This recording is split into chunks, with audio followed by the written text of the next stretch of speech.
Hey everybody, out for a run at beautiful Makaska.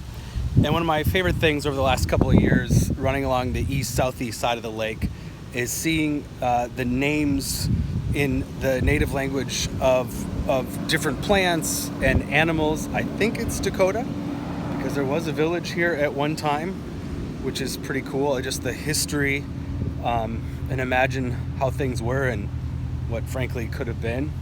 But yeah, I never remember them, but I always try to read them as I'm running by. Lots to talk about today in our weather and weather around the world. We've got a very active Atlantic now.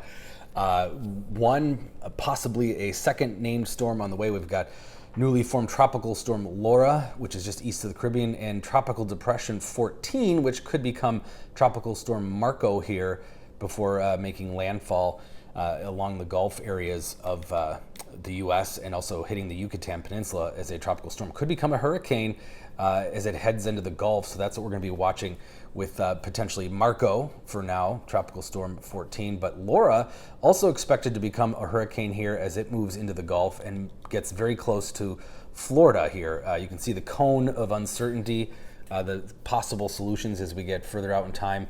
Brings it anywhere from Cuba to Florida to New Orleans or the panhandle of Florida as we head into the middle of next week. Now here's a different kind of a spaghetti plot. It's all the different models plotted for potentially Laura here as it moves through the Caribbean then up towards Florida. And you can see there are various scenarios that bring it towards all the way to the west, towards New Orleans and further east across Florida. And that's where they come up with that cone of uncertainty there as far as the possibilities.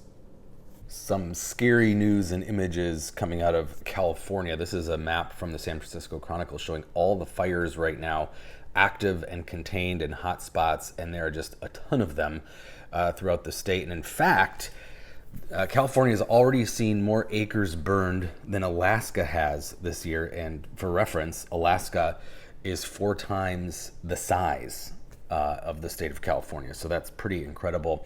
Here's just some of the images. This is from Jessica Liu on Twitter showing an animation of the fires going through the Lick Observatory at Mount Hamilton, which is outside of San Jose, and another just frightening view from Instagram from Scott Duncan reposting this of firenadoes here pushing alongside the road.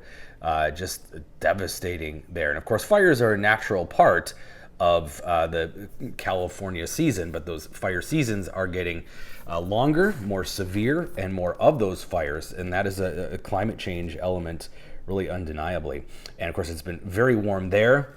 We're looking at some very warm conditions moving back in here for the middle of next week. And the Climate Prediction Center has released their September outlook, which gives us equal chances pretty much of warmer than normal temperatures or cooler than normal temperatures. That's basically what this means. But where you do see bright orange, Alaska and the West Coast and parts of the Northeast, that's where there's a greater probability of warmer than normal temperatures continuing.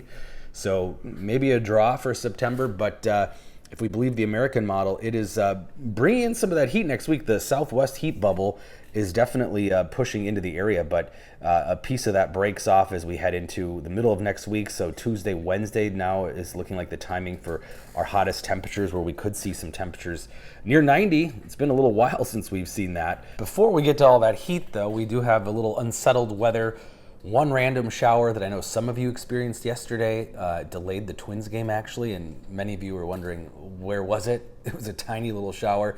Kind of the same thing this morning. We've got a few showers and thunderstorms slowly moving across southern Minnesota. We did have one shower move right through downtown, and just kind of unsettled with that humidity around. You can see some of those bubbling up. Otherwise, sunshine, but then heading into the afternoon, we could see a couple more pop-up isolated showers or thunderstorms, especially across the southern part of the state. And then a little more activity popping up in the overnight. In fact, maybe some severe weather back into North Dakota, some storms, clusters of storms developing here in the southern part of the state, potentially even the metro as we head into the late overnight hours. This is 3 a.m. You might be woken to a few rumbles of thunder or some downpours out there. And then during the day tomorrow, we could see a few more thunderstorms pop up again, especially the west, and then drift east. So unsettled, not particularly for severe weather, though. The outlook for today keeps a slight risk of severe weather into North Dakota. And then as we head into tomorrow, we're just under a marginal risk, which means there could be an isolated severe storm, but mostly garden variety thunderstorms that should be fairly, let's say, well behaved.